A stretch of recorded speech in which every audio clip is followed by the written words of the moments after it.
Olá, pessoal, sejam todos muito bem-vindos em mais uma resenha do canal Livros e Ideias. Lembrando que toda sexta-feira, bem cedinho, de madrugada, vocês vão ter uma opção e uma indicação de livros com uma pequena resenha, com um resumo da história. O objetivo nosso não é dar spoiler para não estragar a vontade de vocês com relação à obra, né? A gente tem que explicar, mas não explicar tudo. Esse é aquele gostinho de quero mais que eu gosto sempre de promover. Falando em promover, eu queria indicar para vocês um curso que nós desenvolvemos e que já está na Udemy. Ele chama-se Independência Financeira com o Método Árvore do Dinheiro. Trabalhamos muito para desenvolver esse curso e eu conto a história da nossa árvore do dinheiro. A partir do exemplo pessoal e de outros amigos e conhecidos, eu desenvolvi uma metodologia destinada a você que precisa resolver a tua vida financeira. Afinal, quem não deve, quem não gasta demais, quem não fica muito preocupado e deixa de dormir por não ter dinheiro para pagar o boleto no dia seguinte. Então, dá uma zapeada lá no Udemy e procure a independência financeira com o método A Árvore do Dinheiro. Garanto para vocês que vocês vão gostar e que poderá ser útil para vocês esse trabalho que nós desenvolvemos. Agora, não se esqueça de dar aquele famoso gostei, de ativar o sininho de notificação, de se inscrever, primeiro se inscrever no canal se ainda não é inscrito, depois ativar o sininho de notificações para receber todas as novidades do canal Livros e Ideias e, finalmente, distribuam para a tua rede social, para os seus amigos. A gente precisa muito da ajuda de vocês nesse trabalho que nós nos propusemos a fazer. Vamos lá então, pessoal. Hoje nós vamos fazer uma resenha de um livro espetacular. Confesso que eu resisti muito para ler esse livro. Tinha conversado com outras pessoas que tinham lido e que tiveram muita dificuldade, e eu acho que vocês essa resenha vai ser muito interessante para vocês talvez descobrirem um tesouro, né? E que tem uma característica, é da nossa língua. Sim, senhores, eu estou falando de Ensaio sobre a Cegueira, de José Saramago. Escritor português muito famoso e que deixou para nós um legado muito rico, né? E que eu acho que esse legado vai ser eternizado. Então, vamos a mais uma resenha do canal falando sobre José Saramago e o Ensaio sobre a Cegueira. Antes de começar a discutir sobre essa obra, dar detalhes sobre ela, eu sempre me preocupei com um assunto recorrente. Eu estou lendo um livro russo, por exemplo, Crime e Castigo, que é uma tradução do russo. Provavelmente o russo foi traduzido para o inglês, o inglês foi traduzido para o português. A minha pergunta sempre: até que ponto essa obra vai me permitir ter o sentimento, ou perceber o sentimento que o autor queria colocar, a emoção que o autor queria passar quando escreveu essa obra? Se vocês tiverem alguma experiência ou já pensaram nesse tema, vale a pena, né? E nesse caso um ensaio sobre a cegueira, não, esse foi escrito em língua portuguesa, óbvio que é português de Portugal, mas bem fácil de ler. Bem fácil não, eu vou falar algumas coisas que é para alertar vocês sobre a algumas dificuldades que vocês terão em ler essa obra. A história começa quando um homem repentinamente perde a visão. Ele está dirigindo num congestionamento e simplesmente se percebe cego. Então ele causa congestionamento, até um pequeno acidente de trânsito. Ele é levado por um oftalmologista que não sabe bem o porquê que ele ficou cego. Ocorre que esse outro oftalmologista, logo depois, na casa dele, na manhã seguinte, ele acaba ficando cego também. Gradualmente, outras pessoas que entraram em contatos com o primeiro homem começam a perder a visão e desencadeando uma epidemia que se espalha de uma forma muito descontrolada. O governo, como sempre, reage prontamente, isolando os cegos em um manicômio abandonado, onde as condições eram muito desumanas. O enredo concentra-se num grupo de personagens principais, incluindo a esposa do oftalmologista, o segundo a ficar cego, que finge ser cega para acompanhá-lo no manicômio. Estranhamente, ela é a única que não fica cega, só que ela não pode falar que ela não é cega, senão ela ia ter que sair do manicômio e não poderia ajudar os seus colegas e principalmente o seu marido. Essa é a parte muito interessante da obra que chama muita atenção. Ela finge ser cega. Então, ela consegue ver tudo ao seu redor e consegue ser a líder informal desse grupo de cegos e disputa, né, essa liderança com algumas pessoas, mas ela sempre consegue se destacar, porque afinal ela está enxergando, né?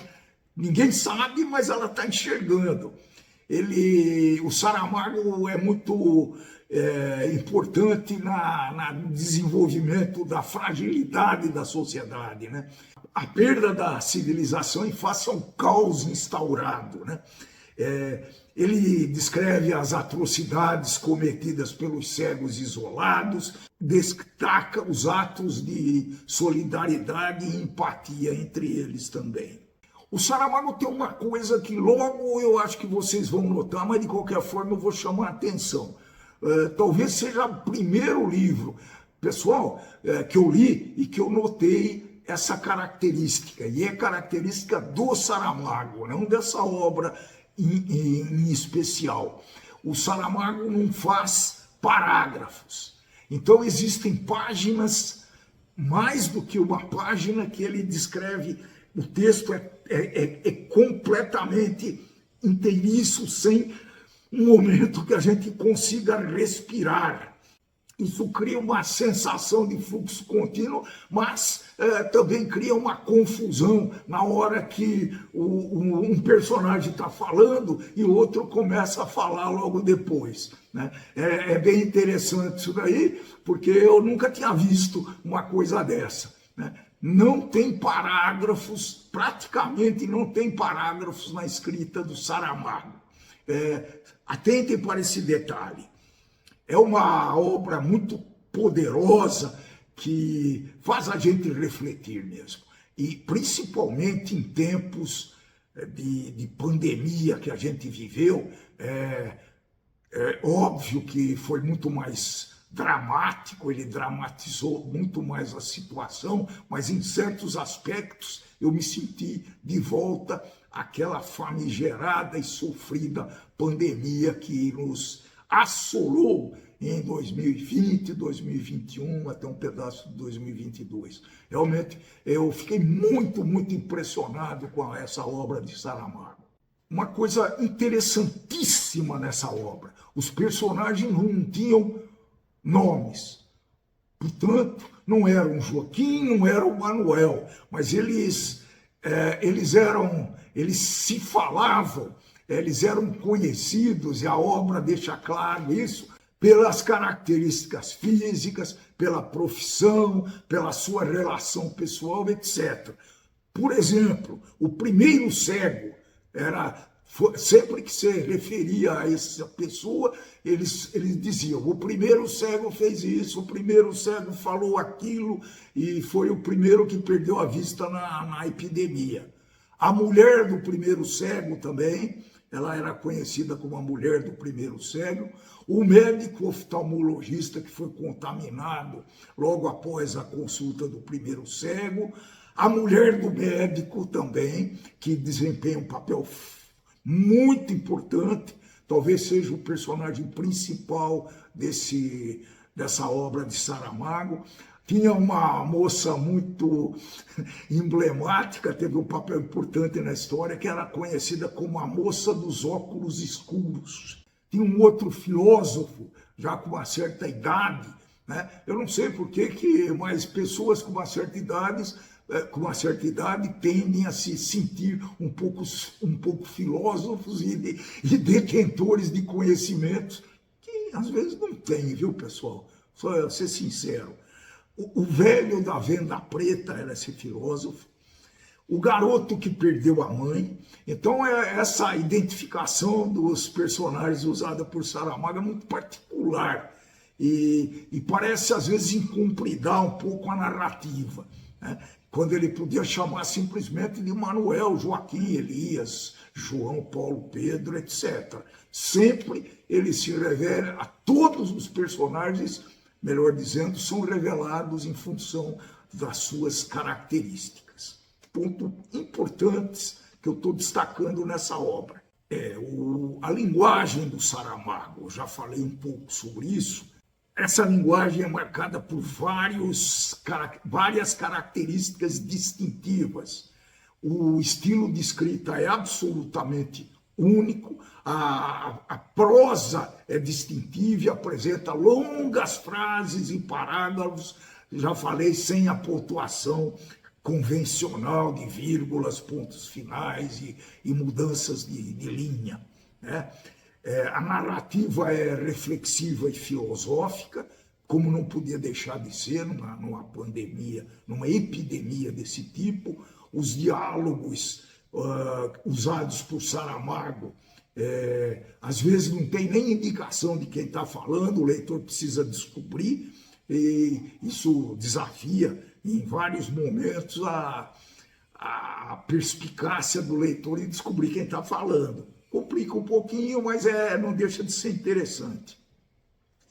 O ritmo é, às vezes, lento e contemplativo, e ele usa a linguagem para criar uma atmosfera sombria e opressiva e que, logicamente, reflete o caos que essa epidemia causou, né? Não sabemos onde é, ele não define claramente o local, né? Quando a gente fala em Saramago, a gente pensa em Portugal, em Lisboa, talvez, mas não é claro que seja nessa linda cidade, não.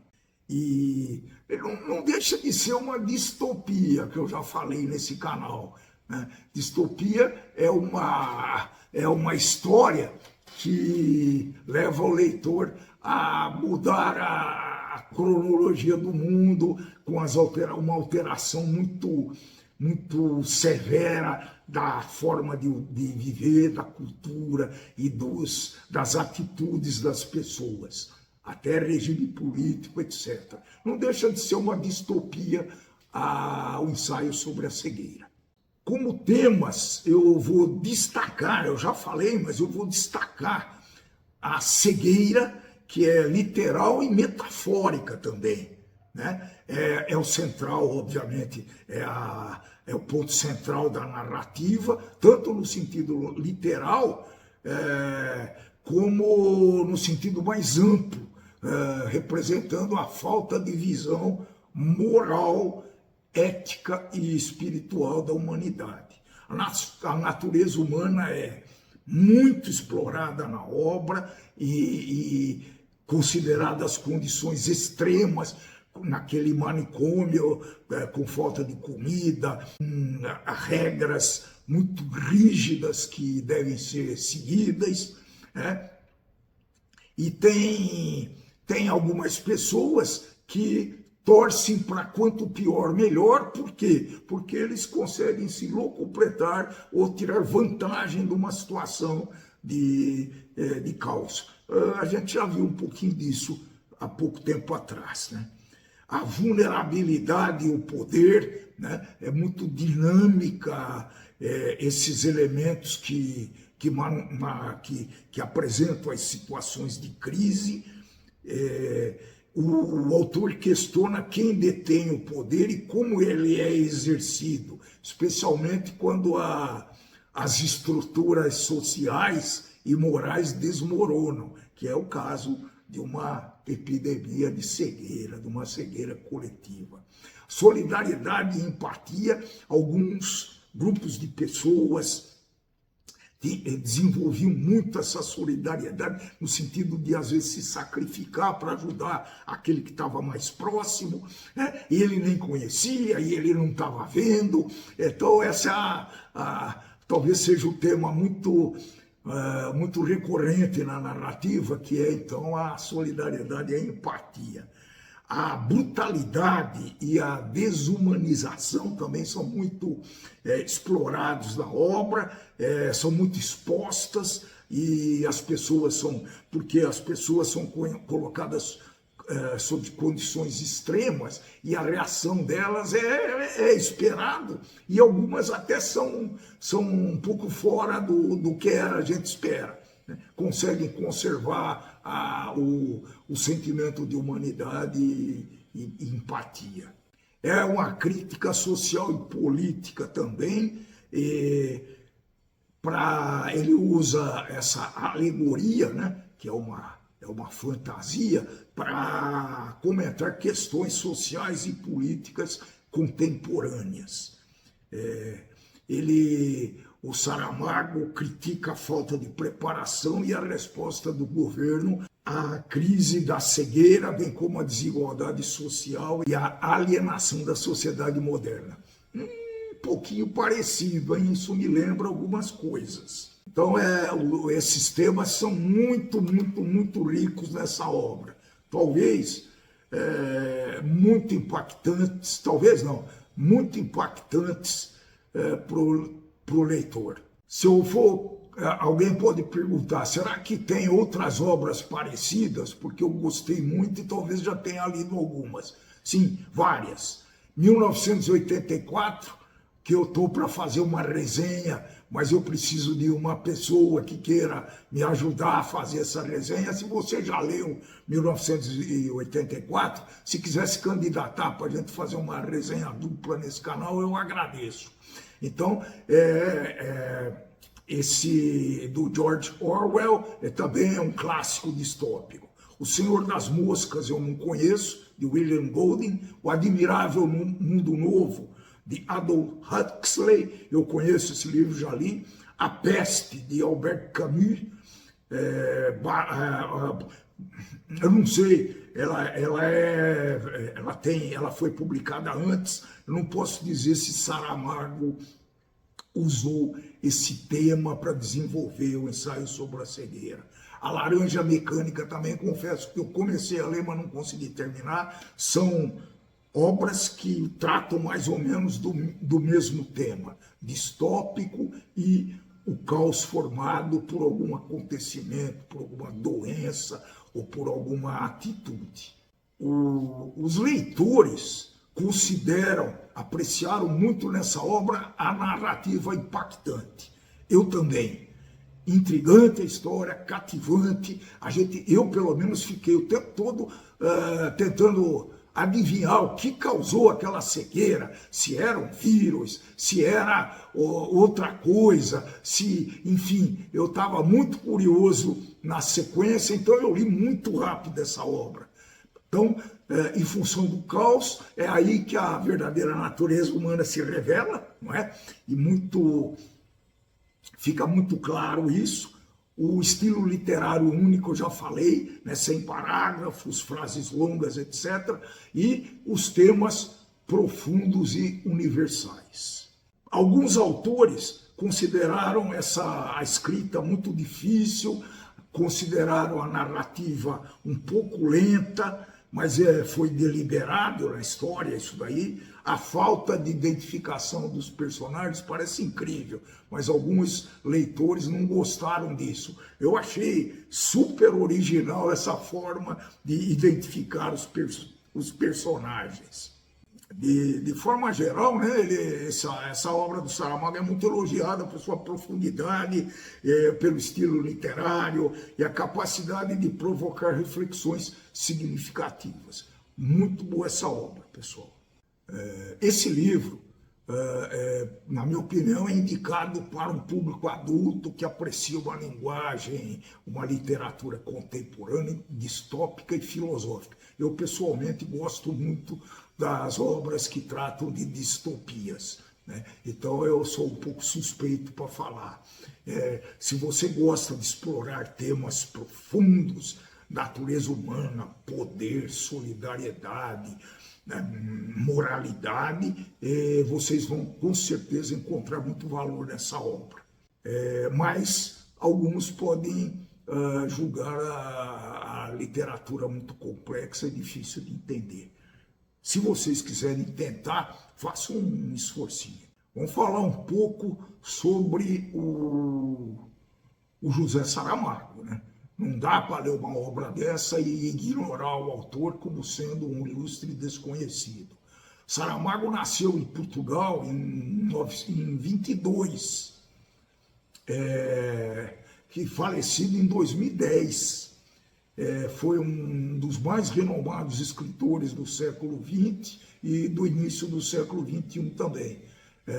Uma trajetória literária notável e reconhecida internacionalmente com muitos prêmios de prestígio. Ele iniciou sua carreira como jornalista, trabalhando em vários veículos de comunicação em Portugal. Sua estreia em ficção literária ocorreu em 1947, com o romance Terra do Pecado. No entanto, foi com o romance Memorial do Convento, de 1982, que ele alcançou o reconhecimento mundial. Então, outras obras importantes de Saramago estão aqui na minha lista, que está aumentando muito rapidamente. O Ano da Morte, de Ricardo Reis. Outra característica de Saramago é que ele usava muito um heterônimo. O que é isso daí? É um termo usado para descrever o pseudônimo assumido por um escritor para criar uma persona literária distinta, com características próprias, biografia fictícia e escrita única. E isso é uma característica de Fernando Pessoa. Ricardo Reis é um exemplo desse heterônimo. O Evangelho segundo Jesus Cristo foi publicado em 1991, é polêmico, extremamente polêmico. O Ensaio sobre a Lucidez, né, parece ser interessante, que é a sequência do Ensaio sobre a Cegueira. A Intermitências da Morte, um romance até que moderno, 2005. Ele aborda o conceito de imortalidade, e onde as pessoas param tudo para morrer. Caim, em 2009. Então, são as principais obras de Saramago que vale a pena dar uma conferida. Preciso sempre falar que o Saramago foi premiado com o Nobel da Literatura em 1998, e justamente pelas suas obras, e eu acredito que seja basicamente pelo Ensaio sobre a Cegueira. Essa obra ela apresenta muitas citações interessantes, caos, confusões, mudança da convivência de pessoas. Então, algumas frases que você pode usar para reflexão. Se podes olhar, vê. Se podes ver, repara. Ficou provado que era impossível fazer entender a um cego que o que ele desejava era impossível. O mal que os homens fazem sobrevive a eles. O bem é geralmente enterrado com seus ossos.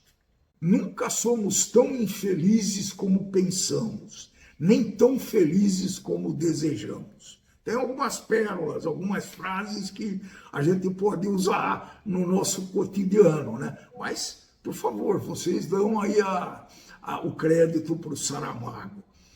As pessoas ficam cegas por vários motivos. A maioria de nós só começa a ver quando já não consegue ver. Olha que frase interessante. Não podemos ter medo de inventar seja o que for. Tudo o que é humano me interessa. A cegueira que cega dos olhos é a pior cegueira. Esses trechos têm uma característica que é uma beleza poética que nos faz refletir bastante e tem muitas e muitas dessas frases. Não falei mais para não cansar o nosso seguidor e aí ele vai ficar com raiva do livro. Não é esse o meu objetivo.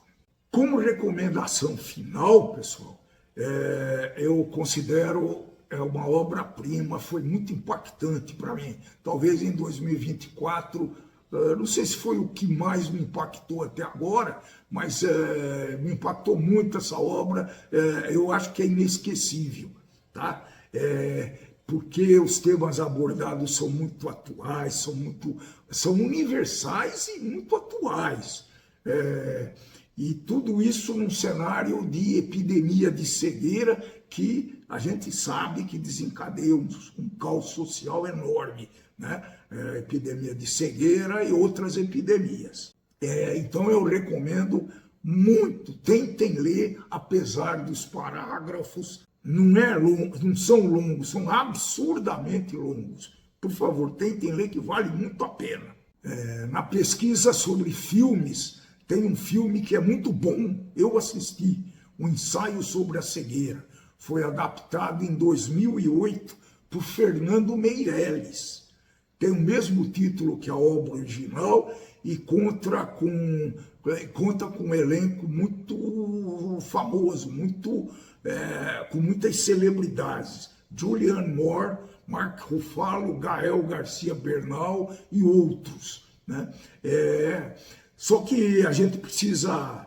É bom destacar que essa adaptação recebeu críticas mistas, com muitos críticos elogiando a atmosfera e a direção, enquanto outros sentiram que não capturou a efetiva ideia e profundidade e a complexidade que o Saramago queria passar para nós. Eu acho que esse filme tem muitos méritos, mas muitos críticos, né, e muitos fãs recomendam a leitura primeiro da obra para apreciar a riqueza que ela realmente oferece. Toda adaptação cinematográfica de uma obra famosa tem esse perigo, mas eu também recomendo. Leiam o primeiro livro, se vocês quiserem depois fazer uma comparação entre os contextos, entre a profundidade e verificar se o filme passou efetivamente a ideia que queria passar, tá bom? Então, essa recomendação final. Se vocês gostaram dessa resenha, se vocês se interessam pelos temas trazidos por esse canal, não se esqueçam de dar o gostei, de se inscrever nesse canal se ainda não são inscritos e ativar o sininho da notificação para receber as novidades que sempre aparecem por aqui e distribuir e divulgar esse canal para a sua rede social, para os leitores, para as pessoas que vocês conhecem. Então, eu agradeço muito a quem chegou até o fim desse vídeo e prometo para vocês novas resenhas muito interessantes de livros que eu continuo lendo com voracidade. Até o próximo vídeo e tchau, tchau, tchau!